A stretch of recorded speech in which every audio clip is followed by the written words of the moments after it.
राजा देवव्रत अपने ज्ञान और न्यायप्रियता के लिए पूरे राज्य में प्रसिद्ध था, लेकिन हाल ही में उसके राज्य में एक विचित्र और भयावह घटना होने लगी। राज्य के युवा अचानक अदृश्य हो जाते और उनका कोई सुराग नहीं मिलता। इस घटना से राज्य की प्रजा में भय और चिंता फैल गई थी।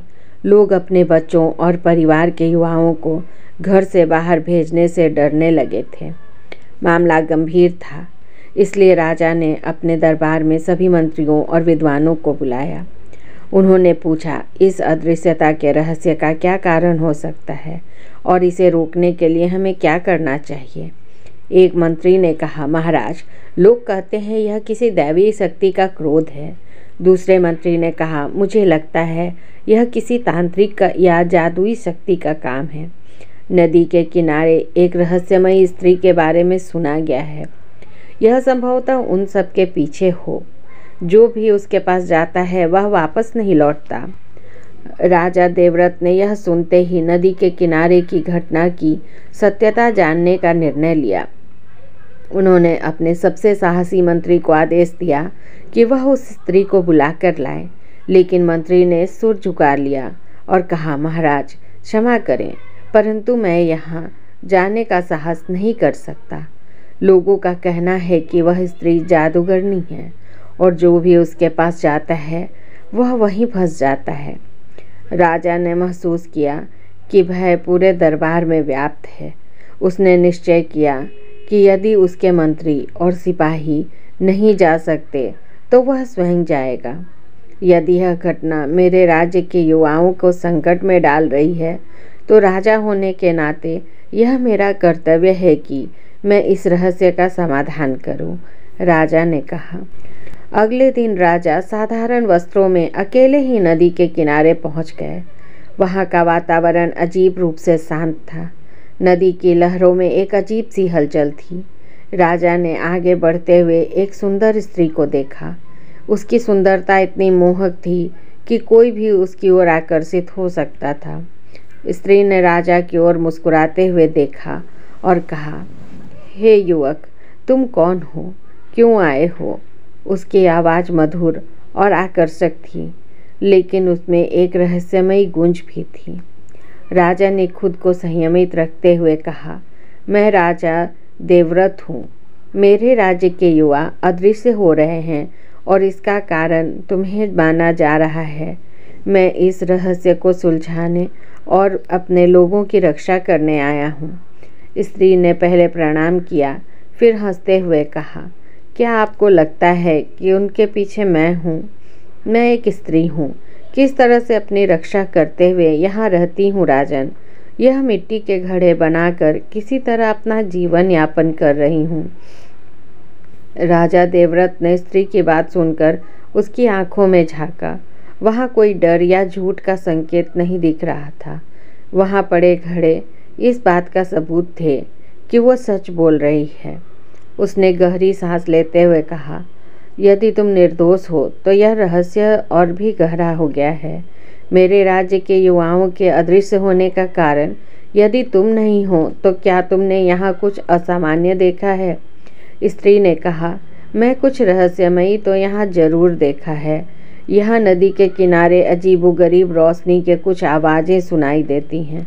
जो भी यहाँ आता है वह उन रोशनी की ओर खींच जाता है और फिर कभी नहीं लौट कर आता। मैंने खुद को हमेशा दूर रखा है, इसलिए मुझे इन घटनाओं का पूरा सच नहीं पता। राजा मधुरम ने स्त्री की ओर देखा। उसकी सुंदरता और गरिमा ने राजा को प्रभावित किया। वह शांत और आत्मविश्वास से भरी हुई थी, लेकिन उसकी आंखों में एक अनकही कहानी थी। राजा ने नरम स्वर में कहा, तुम्हारी सुंदरता और कुशलता देखकर मुझे अचरज होता है। तुम यहाँ अकेली और इस एकांत में क्या कर रही हो? क्या तुम्हारा विवाह नहीं हुआ है?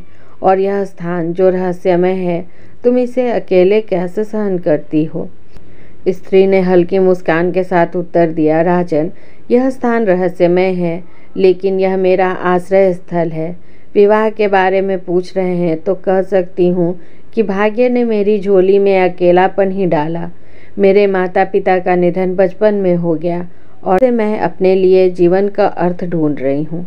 विवाह के विषय में कैसे सोचूं, क्योंकि लोगों में मेरे प्रति कई भ्रांतियाँ हैं। लोग मुझे जादूगरनी कहते हैं। कोई क्या, आप भी तो यही कुछ सोच रहे थे। राजा देवव्रत उस स्त्री की बातों और उसकी सरलता पर मोहित हो गया। उसकी सुंदरता के साथ साथ उसकी सहजता ने राजा का दिल जीत लिया। जब स्त्री ने राजा को भीतर चलने और जल तथा फल ग्रहण करने का प्रस्ताव दिया तो राजा ने मुस्कुराते हुए कहा, तुम्हारी मेहमान नवाजी स्वीकार है। यह कुटिया भले ही साधारण हो, लेकिन तुम्हारे जैसा आतिथ्य देने वाला हृदय इसे विशेष बनाता है। स्त्री ने राजा को भीतर बुलाया। कुटिया के अंदर की सजावट साधारण थी, परंतु मिट्टी के घड़े बहुत थे। सुंदर घड़े बहुत आकर्षक थे। राजा ने कहा कि यह सारे घड़े आप हमें दे दीजिए, हमें आपकी कला अच्छी लगी। स्त्री धीरे से मुस्कुराते हुए राजा के लिए जल लाई। राजा के ठीक सामने खड़े होकर उसने राजा की आंखों में देखा। उन आंखों में राजा खो गया। स्त्री ने अपने हाथों से राजा को जल पिलाया। मन ही मन राजा अब स्त्री से विवाह करने का स्वप्न देखने लगा। इतने में ही कुछ हुआ जिससे उसका वह स्वप्न टूटा। वहाँ उपस्थित सभी घड़े हिलने लगे। राजा ने पूछा, यह क्या हो रहा है? यह कैसी कंपन है? स्त्री ने कहा कि यह घड़े अपने राजा को रोक रहे हैं। स्त्री समूहन में राजा ने उस बात पर ज़्यादा ध्यान नहीं दिया। पूरा जल स्त्री ने राजा को पिला दिया। राजा ने फिर उस स्त्री से कहा कि हमें आपसे विवाह करना है। स्त्री जोर से हंसी और कहा कि आप कैसे हमसे विवाह करेंगे? आप तो यहाँ से हिल भी नहीं सकते महाराज। राजा का सम्मोहन एकाएक टूटा। राजा ने खुद को अब असहाय महसूस किया। वो हिल भी नहीं पा रहा था। राजा ने अब क्रोध में कहा, तो तुम सच में कोई जादूगरनी हो? छोड़ो हमें, वरना तुम्हें मृत्यु मिलेगी। स्त्री ने कहा, अच्छा ठीक है, पर पहले खुद को देख लीजिए। स्त्री अपने हाथ में एक दर्पण लाई और राजा के समक्ष ले गई। राजा ने दर्पण में खुद को देखा। राजा का अपना नहीं, घड़े का प्रतिबिंब दिखाई दिया। देखो, तुम्हें यह घड़े पसंद थे ना? अब तुम स्वयं ही एक घड़े बन गए। राजा भी अब सभी पड़े घड़ों की भांति हिलने लगा। स्त्री जोर से हंसने लगी। आपको यह कहानी कैसी लगी? कमेंट करके ज़रूर बताएं।